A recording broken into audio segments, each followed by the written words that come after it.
Custom music can be used for anything, whether you're a YouTuber, live streamer, video game creator, or anything else. By creating your own music, you don't have to worry about copyright infringement and licensing processes.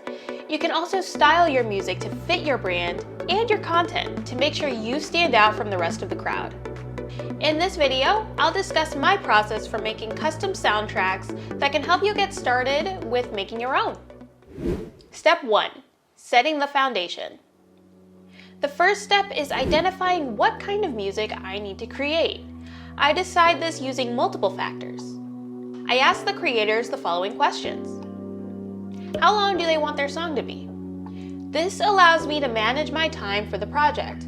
For example, a 5-minute song will often take less time than a 1-hour song. How many instruments do they want?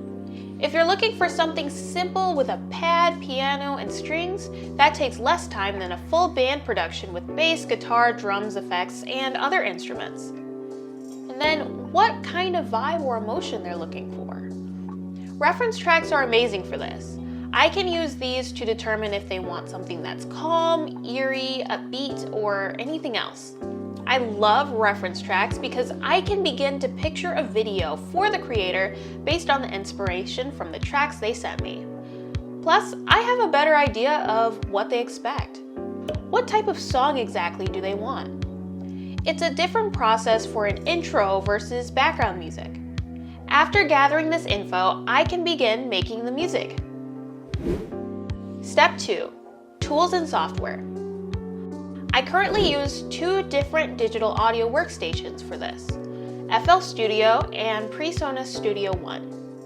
I use FL Studio primarily for more EDM or more digital types of tracks. FL Studio was my first real DAW, so I'm most comfortable with this one. On the other hand, I use Studio One for my songs that require my keyboard. I have the Korg Cross One, which is discontinued at this point. When I got the keyboard years ago, it was the store model, the last one they had. It's wonderful. The only thing is the MIDI component doesn't work. That's okay though. This is where our Studio One comes in. My husband set it up for me so that I could record the audio live with high quality. This is my baby right here. Inside the DAWs, here are some of the plugins I use. Some of them came with the DAWs, others were free online, while others are paid. Native instrument strings. They sound so realistic. Vital. Great for EDM type instruments, especially synths and basses. It's a great free alternative to Serum. Pretty much it has everything, plugs, pads, etc.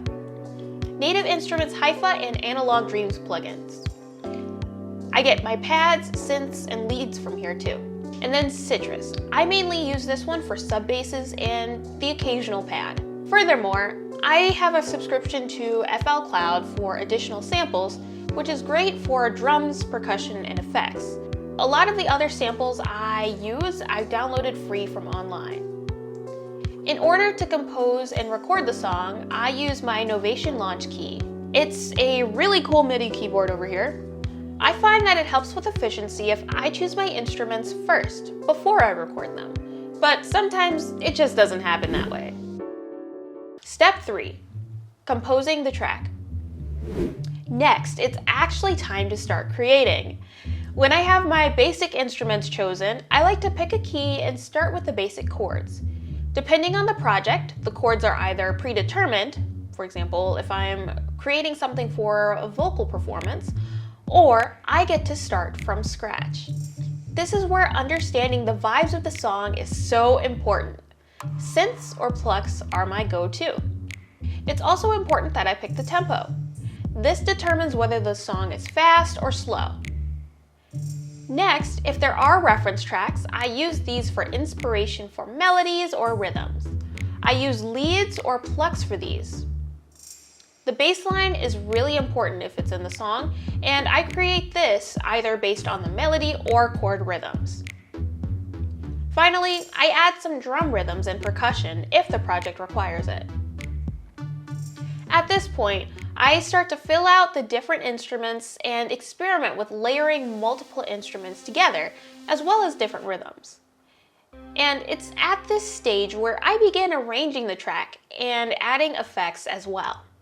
If the project is some kind of background music, I try to keep the notes more simple. This is so that the focus is still on the creator's voice rather than on the music in the video. Step 4. Mixing. Mixing is really important, especially when it comes to background music. This is because we want to avoid the music and the creator's voice fighting with each other for attention.